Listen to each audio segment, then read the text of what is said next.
Muito bem, nesta aula nós iremos criar no banco de dados as tabelas que nós iniciamos na aula passada, né? Então nós já deixamos aqui os scripts prontos, né? Evidentemente que eles precisam agora de algumas complementações que a gente vai fazer, só que antes disso a gente vai dar uma olhada no que a gente vai usar em termos de banco, né?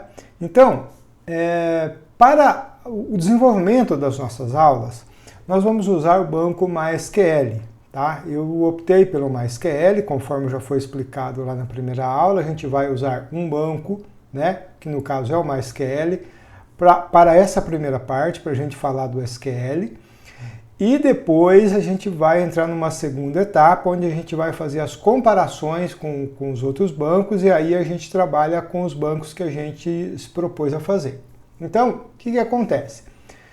O MySQL, assim como os demais bancos, quando você instala ele, eles não têm interface gráfica, tá? Ele só tem o banco de dados. Então você teria, né, de acessar ele via linha de comando.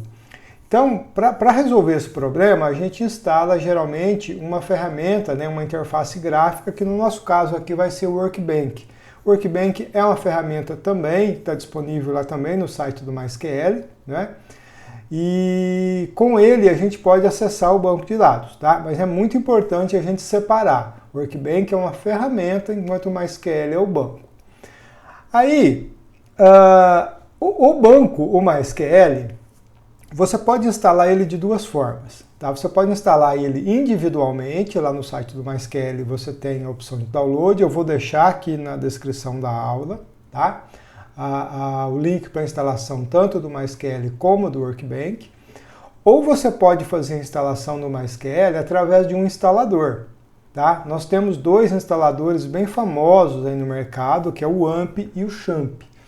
Esses instaladores, o que eles fazem? Eles instalam um pacote, né?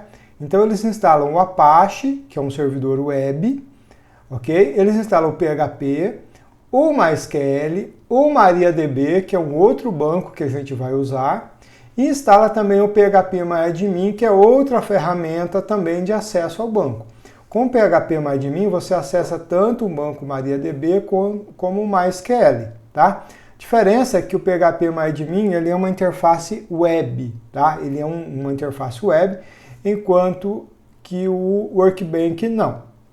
Então, no meu caso aqui, eu estou usando o AMP, está instalado aqui no meu computador, tá? Se você preferir, você pode instalar o XAMPP também. Normalmente, a instalação do XAMPP é um pouco mais tranquila, tende a dar menos problema do que o AMP, mas enfim, você pode escolher qual dos dois você vai usar.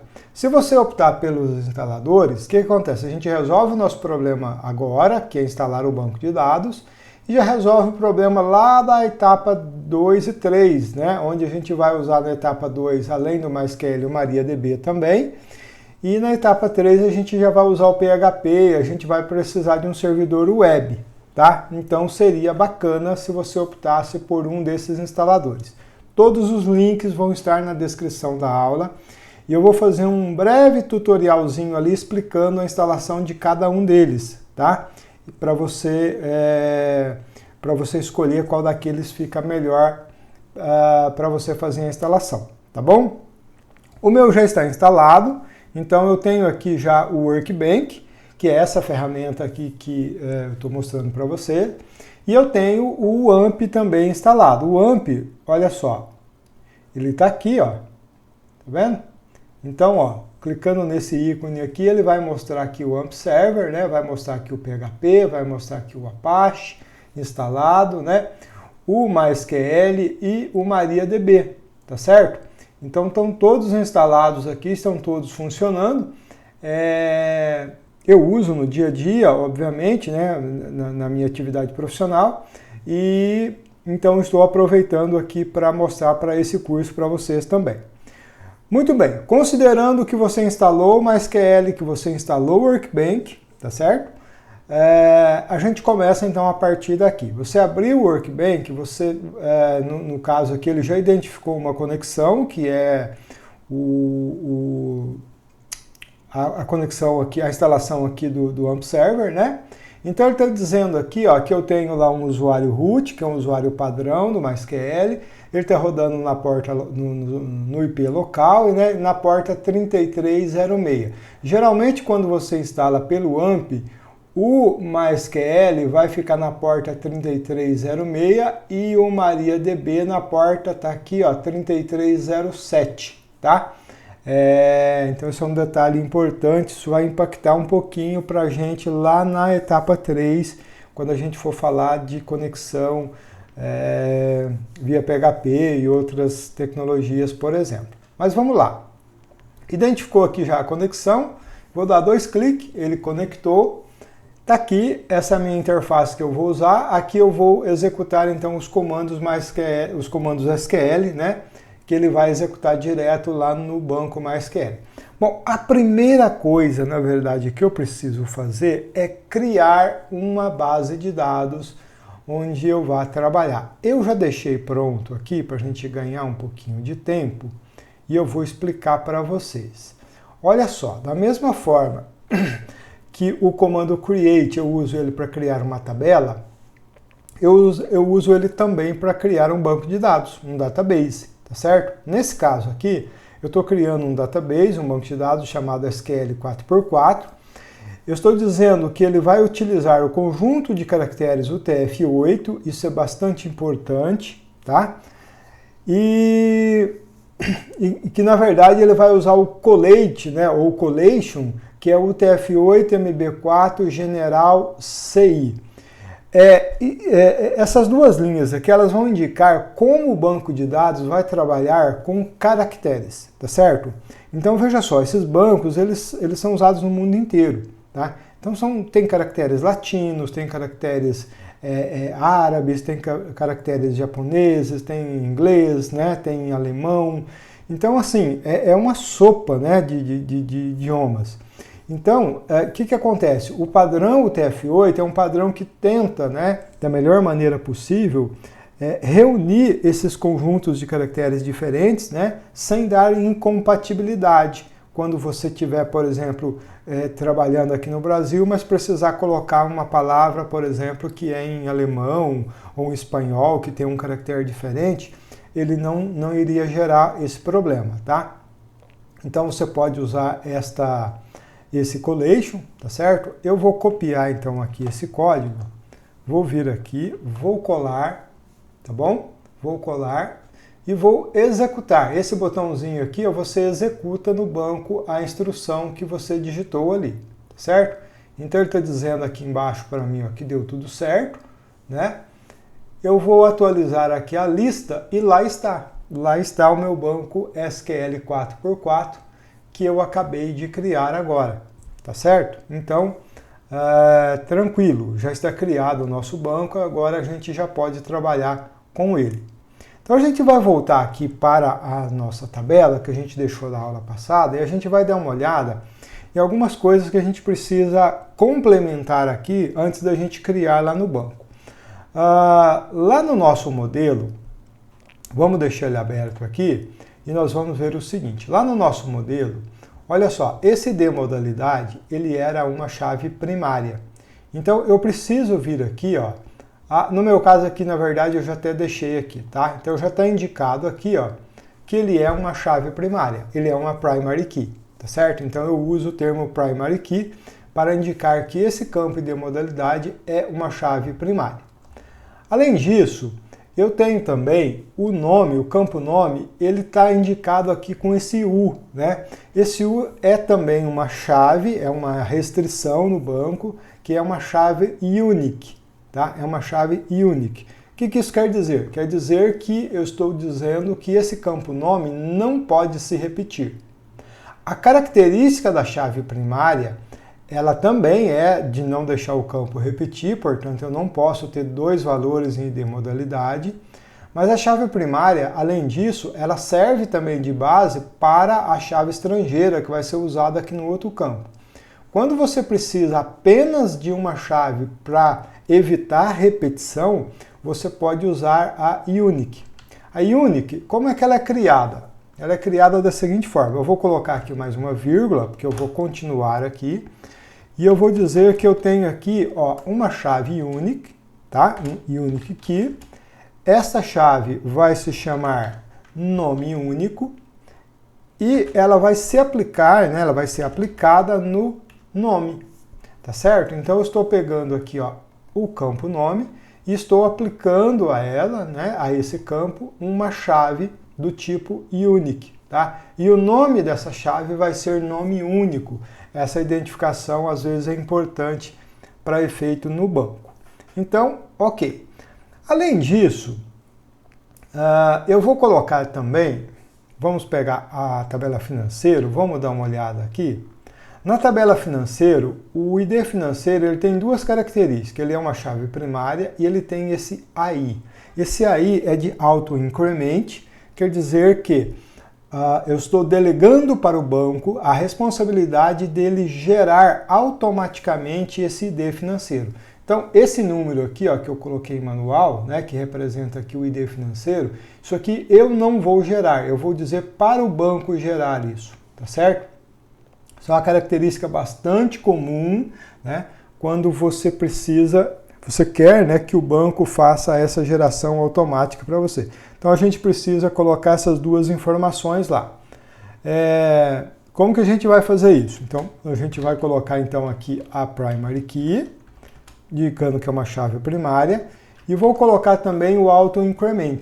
Esse auto increment é que vai dizer para o MySQL que o ID financeiro, toda vez que eu fizer um insert, toda vez que eu inserir um novo registro, eu vou inserir a data, a descrição, débito, crédito, valor e ID modalidade. Mas o ID financeiro eu estou delegando para o banco gerar. Na prática, o que ele vai fazer é gerar um número sequencial, tá certo? Vai começar pelo 1 e vai fazer um número sequencial para cada registro que você incluir. O que mais que nós temos aqui? Bom, o ID modalidade, ó, ele é uma chave estrangeira. Aqui há um detalhe importante, né? Porque para criar uma chave estrangeira, eu só posso criar uma chave estrangeira se eu designar uma chave primária, tá? Então existe uma relação aqui conforme a gente viu na aula passada. Então como é que eu crio essa chave estrangeira? Eu vou vir aqui, ó, vou colocar uma vírgula porque eu vou continuar, né? E aí eu vou colocar aqui uma palavrinha chamada constraint, que é uma restrição, ok? A chave estrangeira ela vai criar uma restrição. Esta restrição vai se chamar ID modalidade FK, tá? É o nome da minha restrição que eu estou dando, você pode dar um nome qualquer. E essa restrição ela vai ser do tipo chave estrangeira, ela vai ser uma foreign key. Tá? Uma foreign key, e ela vai ser aplicada no ID modalidade, ok? Então, olha só, eu estou pegando esse ID modalidade aqui, estou dizendo que ela é uma chave estrangeira, ela é uma foreign key, tá certo? E o nome dessa restrição vai ser ID modalidade FK. Aí tem um detalhe, se ela é chave estrangeira aqui, obrigatoriamente, ela precisa ser chave primária em algum lugar. Então, eu preciso vir aqui, ó, e colocar aqui o references, né? E dizer para ele o seguinte, olha, essa chave estrangeira aí, ela é uma chave primária lá na tabela modalidades, no campo ID modalidade. Ó. Olha só o que eu estou fazendo. Eu estou pegando então e dizendo que lá na tabela modalidades, no campo ID modalidade, eu tenho uma chave primária e que eu vou usar essa chave primária como referência, né, para a chave estrangeira que eu acabei de criar aqui. Então é desta forma que o banco vai implementar de fato aquilo que a gente viu conceitualmente. Quando a gente montou lá então aquele diagrama que tinha lá um relacionamento entre eles, aquilo é conceitual. Tá certo? Aquilo é um conceito, mas o físico, né, a funcionalidade, a restrição de fato, ela precisa ser feita dessa forma. Eu primeiro preciso criar a chave primária, depois criar a chave estrangeira e aí indicar que essa chave estrangeira está relacionada, está referenciada à chave primária, né, ao campo chave primária e onde ela está em qual tabela. Beleza? Feito isso, então a minha chave estrangeira está criada. Bom, além disso, eu vou colocar aqui ainda algumas informações a mais. Por exemplo, o campo data, eu não indiquei nada aqui, ó. Então as minhas restrições aqui estão ok, tá? Mas eu vou colocar aqui no data, eu ainda vou incluir aqui o not null. Not null, eu vou incluir aqui no data, vou incluir no debcred e vou incluir também no valor. O que eu quero dizer com isso? O not null, eu vou indicar o seguinte: quando houver um insert, quando houver a criação de um novo registro, a descrição ela pode ser nula, mas o debcred, o valor e a data não, tá certo? Então, por que você fez isso nos outros e não fez na descrição? Aqui eu fiz para mostrar apenas, tá? Aqui nós podemos dizer o seguinte, que aqui é você implementar via banco de dados aquele conceito de não aceitar campos vazios, tá? Aquele tipo de coisa que a gente vê muito em formulários quando a gente preenche. Você pode fazer isso via programação, no próprio aplicativo, no próprio site, ou você já pode implementar essa restrição direta no banco, tá? Ao fazer isso, ele não aceita um campo nulo, ou seja, o campo obrigatoriamente precisaria de ter um valor, ainda que seja um valor vazio, ok? O campo varchar, ele aceita um valor vazio, que é diferente de nulo, tá? Nulo é quando não tem nada, quando você não informa valor nenhum para ele, ele assume por padrão nulo. Tá? Mas nesse caso aqui, como eu estou dizendo que ele não pode ser nulo, se você não informar esse valor ao inserir os dados, ele daria um erro, porque o banco de dados está orientado a não receber um valor nulo, ok? Muito bem, com isso, eu acho que então a minha tabela fica ok, e em termos de SQL, tá? Agora, pensando agora em termos de MySQL, em termos do banco que a gente escolheu para trabalhar, eu preciso ainda colocar aqui uma informação. O MySQL, ele trabalha com diversos tipos de engine, tá? Que seriam os motores, né? O núcleo, vamos dizer assim, do banco de dados. Cada um deles tem uma característica e não é o foco aqui discutir isso. Mas quando você trabalha com integridade referencial, ou seja, chave primária, chave estrangeira, quando você implementa essas restrições, você precisa indicar aqui para ele usar o engine, vou colocar aqui em maiúsculo, o engine InnoDB, ok? O engine InnoDB é o engine que a gente vai usar, é o motor que a gente vai usar, porque ele trabalha melhor, ou ele trabalha bem, ou ele é indicado para esse tipo de situação, tá? Então, isso vale para banco MySQL, isso vale para banco MariaDB, os demais não, ok? Ok, feito isso, vamos fazer o seguinte então, vamos copiar isso aqui, vamos copiar, vamos levar lá para o nosso Workbench, vou colar aqui, e olha só, um detalhe importante para você usar o Workbench, e tem outras ferramentas aí que também trabalham dessa forma. Esse código aqui já foi executado no banco, eu não preciso executar ele, nem posso, né? Quando você quer executar apenas um bloco de código, você seleciona ele e manda executar. Nesse caso aqui, ó, ele vai, está descrito lá que ele vai executar o bloco selecionado, tá certo? Então primeiro eu vou criar só a tabela modalidades e depois eu crio as demais, né? Olha só o que ele falou aqui para mim. Não posso criar porque não tem nenhum banco de dados selecionado, tá? Então, antes de eu criar, eu já criei o banco, mas eu preciso selecionar. Como é que eu faço isso? Vou usar o comando use, né? SQL 4x4, que é o nome do banco. Então, vou executar agora. Tá lá, tudo bem. Agora eu posso executar, então, a criação da tabela. Deu tudo certo. Vamos atualizar aqui para ver. Olha só, já apareceu ali para mim modalidades. Vou fazer a mesma coisa com o financeiro. Também deu tudo certo. Atualizei. lá está o financeiro também, com todas as colunas que nós criamos, certo? Então é isso. Para criar então as suas tabelas, você vai seguir basicamente esse padrão.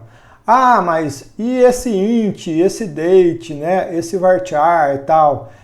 Eu vou deixar na descrição da aula, além dos links dos tutoriais para instalação, eu vou deixar também um link para o site do MySQL, onde você tem a descrição, né? Você tem a explicação de cada uma desses tipos de dados, né? Então, esses aqui que nós usamos são os tipos bem comuns, né? O inteiro, né, para um valor inteiro, o decimal para um valor decimal, o varchar para os textos, né? E o date para o tipo data, tá certo? Mas lá eu vou deixar uma descrição porque existem outros tipos também que a gente pode utilizar. Beleza, criado então aqui a nossa tabela, vou apagar isso aqui, vou apagar.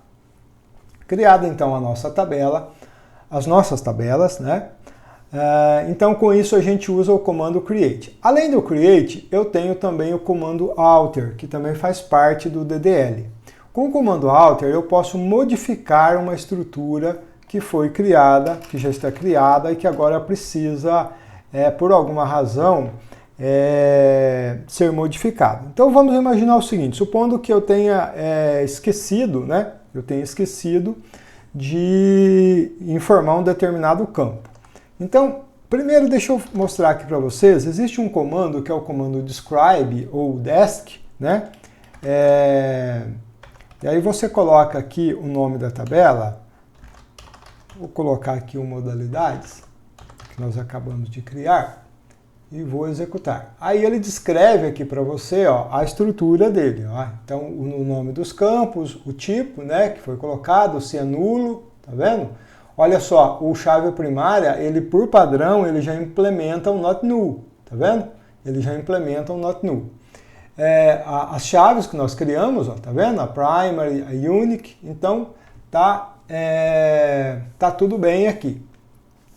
Então você pode usar esse desc quando você quiser ver a estrutura de uma tabela, né, que você tenha criado, por exemplo.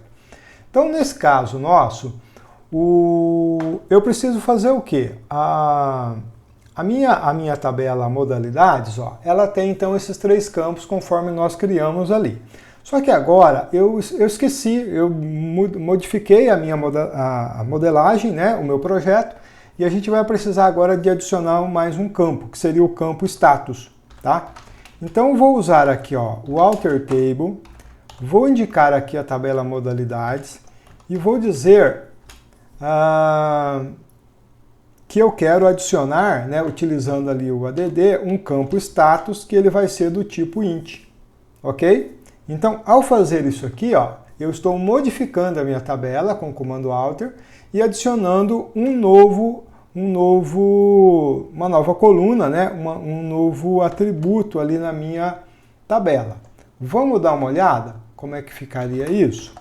Ó, coloquei ali, executei, diz ele que deu tudo certo, vou rodar de novo o comando desc, olha lá, o status como int foi adicionado. Tá certo? Então você pode usar então essa opção do alter table com o add para você inserir campos, né? Inserir atributos aí na sua tabela, colunas. Agora imagine o seguinte, eu vou duplicar aqui essa linha. Imagine que esse campo, depois de criado, você concluiu que ele precisa ser modificado, o nome dele, o tipo. Na verdade não era status, mudou lá o projeto de novo e agora ele vai se chamar situação. Como é que você faria isso? Você viria aqui, então, colocaria então o change column, ok?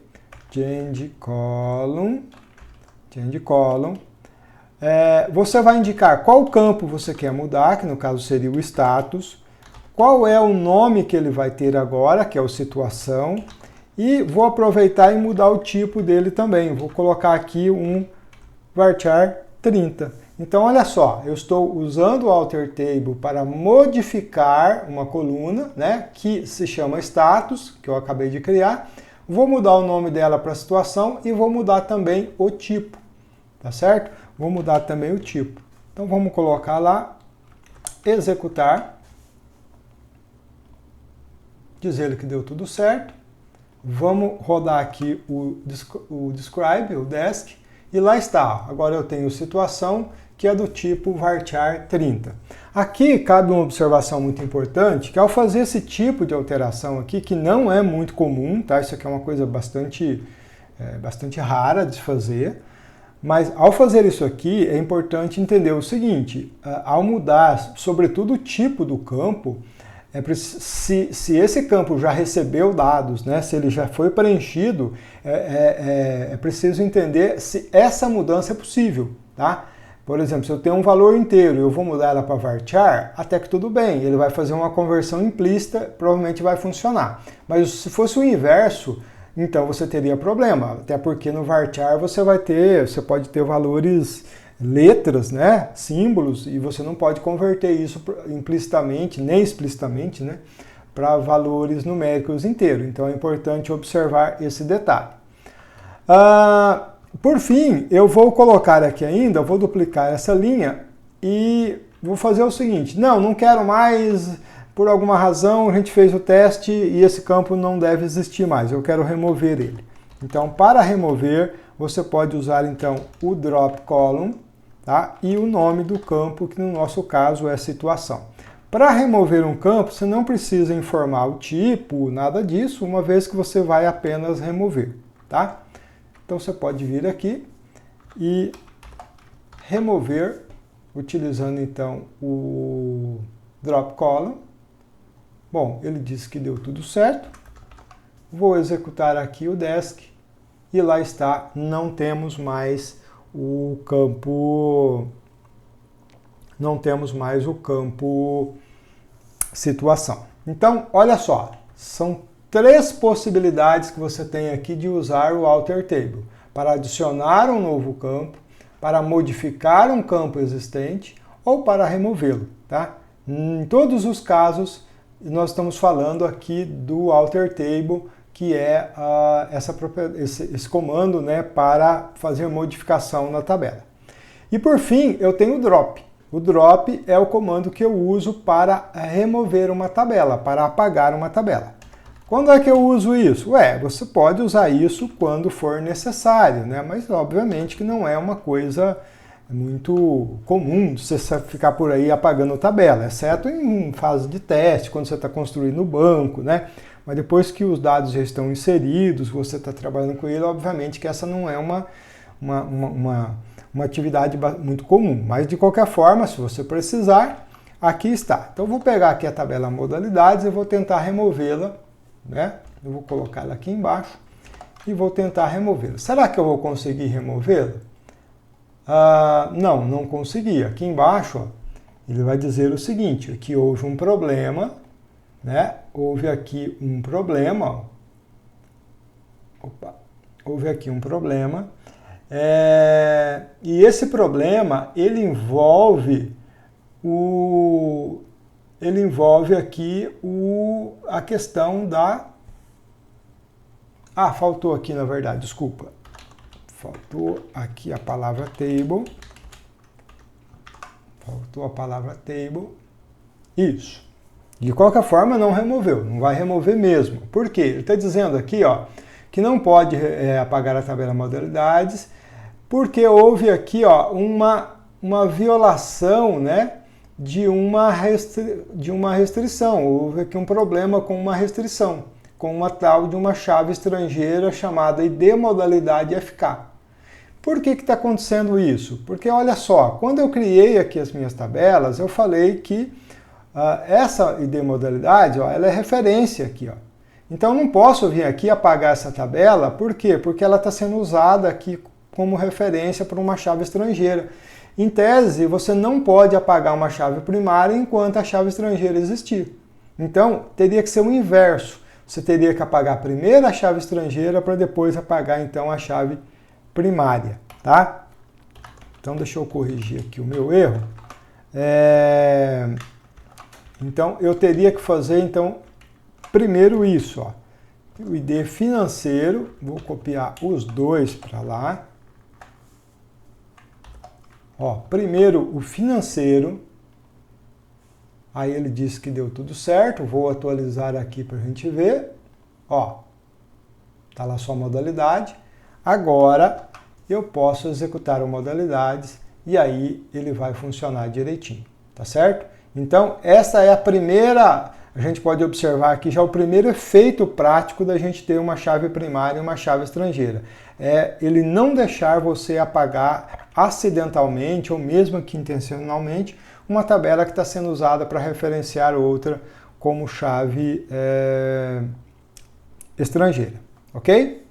Muito bem, então é isso, o comando create, alter e drop, né? Vimos como utilizar. Para as próximas aulas, nós vamos utilizar essas duas tabelas, tá certo? Só que nós vamos já incluir nela dados. Então eu deixei elas separadas aqui, ó, e eu vou deixar na descrição da aula para você fazer o download, tá? Você vai fazer o download desse arquivo aqui, do jeito que ele está. Então o que acontece? Ele tem ali o create, conforme nós fizemos, tá bom? Aqui acho que eu só incluí esse not null a mais aqui, mas não tem problema. E aqui ele já vai fazer um insert também, ele já vai inserir alguns dados. A gente não vai entrar em detalhes do insert agora, que a gente vai ter uma aula específica para isso lá na frente. Mas esse insert aqui, depois de criar a tabela, ele vai inserir os dados, né, lá para a gente ter, para trabalhar com eles. E depois nós temos aqui o create table para o financeiro também, conforme nós já vimos, tá certo? Conforme nós já vimos. Nós temos aqui uma pequena diferença, esse primary key, lá no exemplo que eu dei, eu coloquei ele aqui, e aqui eu estou colocando ele separado, tá dando a mesma, tá? É uma maneira diferente de você escrever, mas vai funcionar do mesmo jeito. E aí eu estou fazendo um insert aqui também com vários registros, tá? Acho que um total de 60, se não me engano, que a gente vai usar para as nossas aulas também, tá? Então esse arquivo vai estar na descrição, você vai copiar, vai jogar aqui no Workbench, eu vou apagar isso aqui, ó, tá? E você pode, ó, se você quiser, você pode mandar executar tudo, tá? Vou executar tudo, ó. Então, eu acho que deu certo, vou atualizar aqui para ver. Olha só, lá está o financeiro, lá está o modalidades recriado e agora com todos os dados, tá? Que a gente vai usar. Além disso, eu vou deixar também na descrição esse outro arquivo aqui, ó, que é um pouquinho maior, esse aqui. Aqui nós temos duas tabelas, uma tabela chamada estados, ela vai representar aqui todos os estados brasileiros, tá? Com o nome dos estados, população, tá certo? População de 2010, de 2000, 2010, 2022, número de municípios, uma série de informações. Isso aqui são dados que eu peguei do IBGE, tá? São dados oficiais, portanto. E aí a gente vai ter outra tabela, que é a tabela municípios, que tem a mesma, praticamente a mesma estrutura, quase todos, né? Que tem as informações dos municípios, tá? Como o nome do município, a população masculina, feminina, população rural, urbana. Então, assim, tem muito dado aqui, tá? É uma tabela relativamente grande, ó, tá? Tem quase 6.000 registros. E nós vamos usar esses dados também. Então, eu vou deixar esse arquivo, você vai copiar, vai jogar aqui. Pode tirar esse commit aqui no final, não vai ser necessário aqui. E vai executar também, ó. Então deu tudo certo. Ó, executou sem nenhum erro, ó, tudo verdinho, tá bom? Tudo verdinho. E aí você vai atualizar aqui e lá está então a sua tabela estados e a sua tabela municípios. Então, a princípio a gente vai usar essas 4 tabelas, tá bom? Para a gente dar sequência com as nossas aulas. Então vai estar na descrição, é só você executar. Aqui a gente faz o uso de basicamente quase tudo que a gente já viu ali, tá certo? Se tiver depois aí alguma dúvida, você pode comentar também, a gente discute lá no suporte, tá bom? Fique à vontade. Então é isso para essa aula, o comando DDL, Criamos então as nossas tabelas, já está pronta a estrutura e a partir da próxima aula a gente começa a ver a parte de consulta. Eu espero você e até lá!